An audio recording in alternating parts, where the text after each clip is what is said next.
Well, my big girl panties are on. Oops. And I am about to walk through this gate behind me, and we're gonna catch up, see what, if anything, we get done. If nothing else, I want to get green beans harvested, but I'll give you guys a quick update, if nothing else, on how the garden's doing.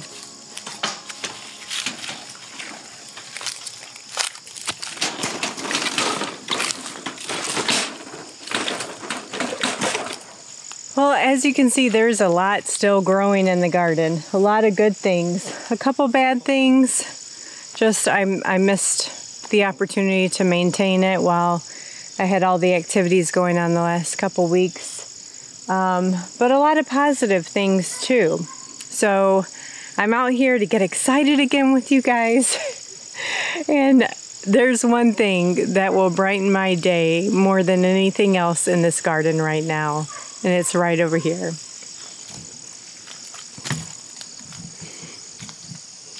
Would you look at her? That is the sweetest teddy bear sunflower ever. And I've got just so many heads on here. So many. Oh, she's just beautiful. And she's welcomes me, very first sunflower when I walk out here, that's just luring me back in. Come see my pretties. So I'm here now. And there's a lot to talk about on this row, so let's just start right here. I had a viewer one time saying, how do you not have weeds in your garden? And I replied back, I do. I pull them every time I'm out there in the mornings and the evenings. I just pull them and I maintain them by just staying on top of them. Well, I am sorely not on top of my weeding. So that's one of the main things I need to get caught back up on. But these are those white Dixie butter peas that I planted from Haas Tools. And this one, as you can see, is already at the top of the trellis. Just starting to flower. So I think we have plenty of time still for fruit yet to set for a fall crop. I'm gonna go ahead and pull these cabbages no matter what. I just need my row cover for the broccoli. That doesn't really look like broccoli now in this bed because it's all getting eaten up by something already.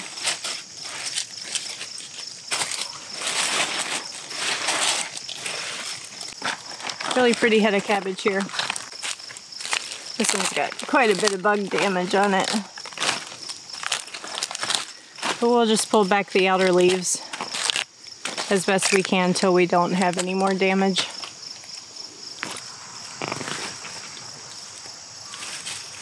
This is an excellent example of what I was telling you guys in one of my last videos, that the foil protecting the squash vines from the vine borers definitely didn't work compared to the pantyhose. So let me just get this example up there. See that great big huge hole in there? Yeah, there's a big beetle in there. I see him. So we lost this one, but that's okay. I've got more. So this is my fall planting of spinach, broccoli. This is supposed to be broccoli. And it's getting ate up. Oh yes, terrible, terrible worms. So I've not been able to manage this. Oh, horrible. I'm gonna come out here probably tomorrow, get everything dusted down real well. Let me bring you down here and show you. See if I can get underneath one of these leaves where you guys can see. But see those worms? Ew. Yeah, I gotta get this under control first before I put that netting up. Otherwise, yeah, here's a big one. Otherwise, it's just pointless because they'll just be hatching inside the insect netting. So maybe what I'll do is I'll just trim the damaged outer leaves off. I think that's probably what I'll do. And then I'll come back through here and cover this with my row cover. But as I mentioned, I have not had any opportunity to get out here and manage this. And so I've got all kinds of grass and weeds, volunteers coming up from the compost that I put down. And it needs to be quickly managed or it'll get out of control very fast. So, proof that Rachel does have weeds I have to manage in my garden. I just make it an everyday routine that as I walk through the garden, I'm pulling what few weeds I get. I don't get a ton, but it'll quickly turn into a ton if it's not managed. So I'll get this back under control and we'll have a nice clean garden again. I guess one thing I thought of when I thought about sharing with you guys my weed problem is if you don't have weeds in your garden, you're probably not gardening organically. And that is to say that you will always have some seed that doesn't die off through composting. And it's just something that you have to deal with and have, you can have methods to your madness for planting. You know, whether it's row covers or landscape fabric, but eventually you're going to have to manage weeds. And so just setting up that routine where you can always just have it through your workflow process. My workflow process is I walk my garden the same direction every single time, and I manage pulling the grass or lamb's quarters, whatever's going to be coming up. But right behind me is one of my sad happenings while I wasn't paying attention. And this big, huge volunteer cherry tomato that I was bragging about in my last garden tour. The storm that came through must have blew him down. And he's so big and so heavy I can't straighten him back up without potentially damaging him. So now for the remainder of the season, he's just going to be sprawling on the ground. And unfortunately, that means he's crowding out my beets that I have planted in here. So I keep trying to move them gently and hopefully not crowd out my beets too bad. Another really beautiful teddy bear sunflower up there behind my head. I'm so happy I planted those. But some sad news. So one of the things that we've dealt with here this season is not a lot of rain at all. Like, I think I can count on one hand the amount of days that we had rain, and sometimes it was 0.3 inches, if that. And this is where I had planted more fall spinach and another row of cucumbers. And I've got 5 cucumbers that are still trying to hang on.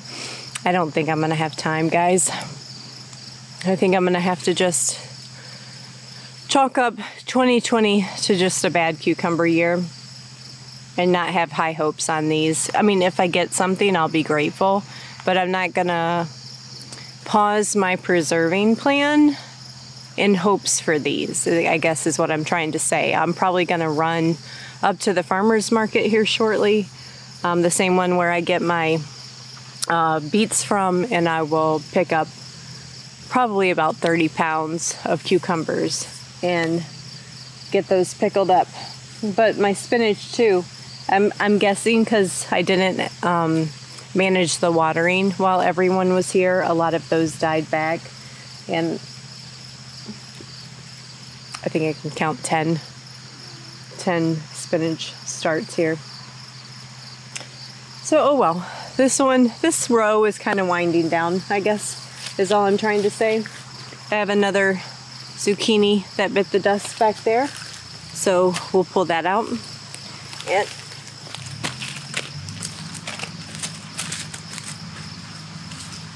yeah.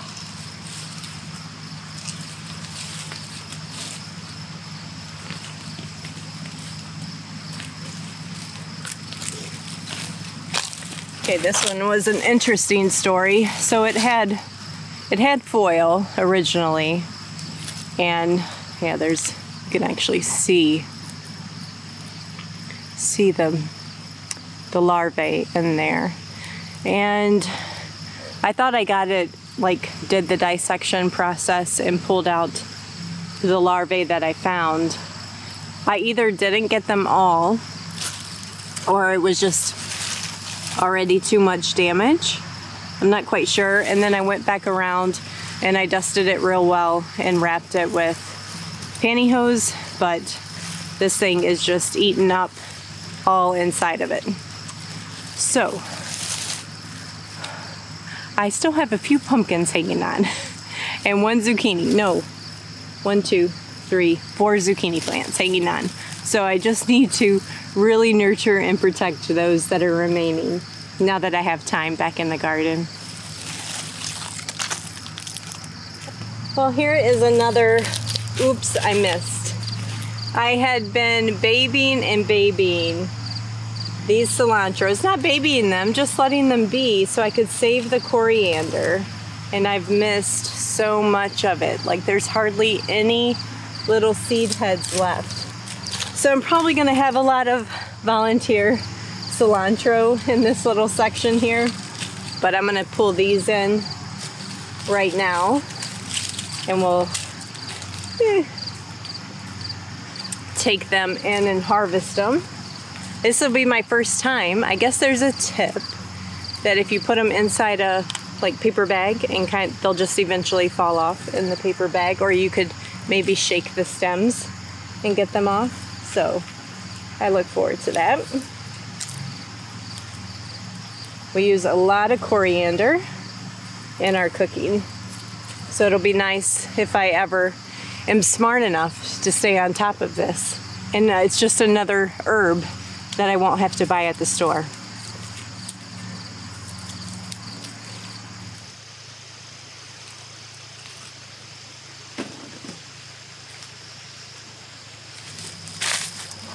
I got a nice little set of tomatoes off that row, so this is my problem of what I've been putting off, is managing the green bean harvest. We used a lot when company was in town, so I kind of got, I got to get out there and get those off the vine so I can can up some more. And they've done so well. If you're new to my channel, I brag about Blue Lake pole beans. At least here in my area, I'm zone 6A, I think. And I grow MI Gardener's Blue Lake pole beans, and they are just a never fail crop every single year for me.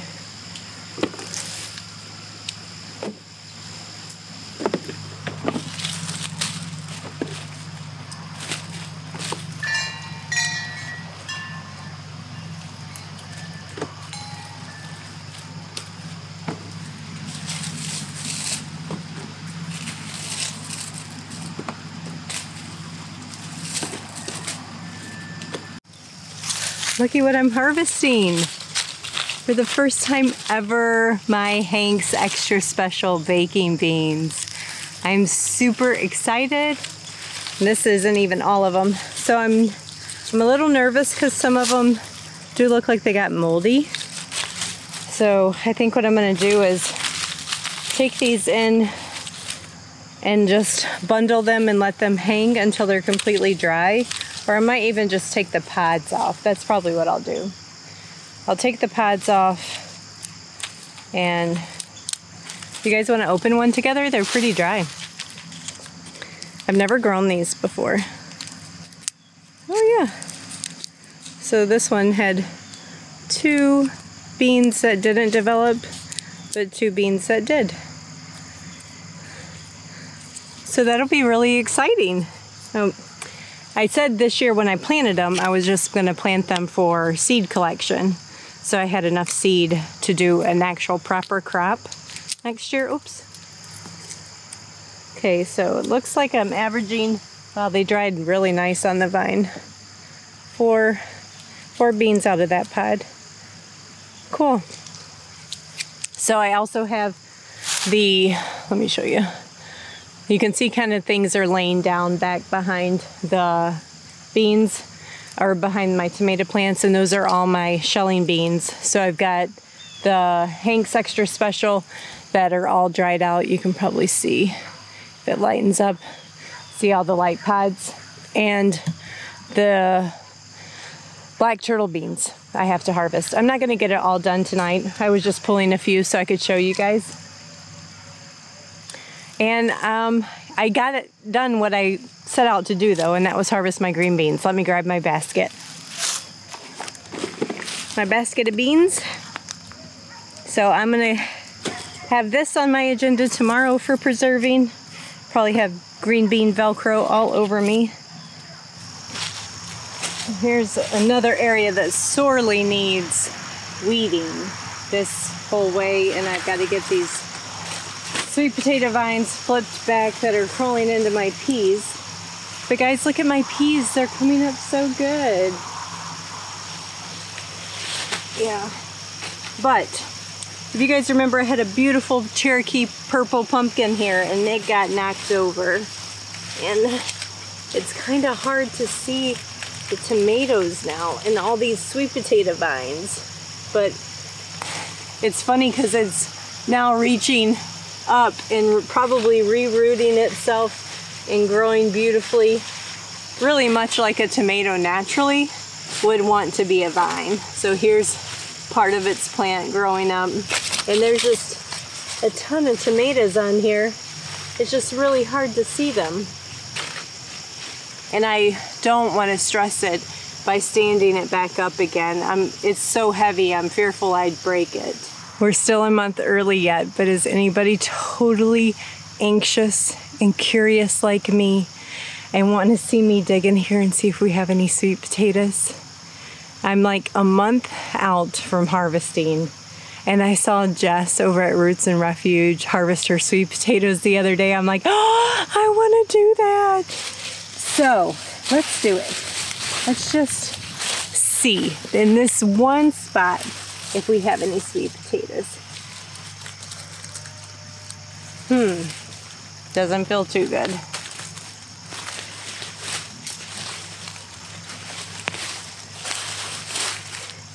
Oh no. That's what I pulled up. Oh, bless my heart, 2020. Bless my heart. Oh, surely not. Okay, that's a little better. Maybe that was just where a root had rerooted itself and not an actual sweet potato. All right, well, we'll let them be, and hopefully we end up with something a little bit better than this.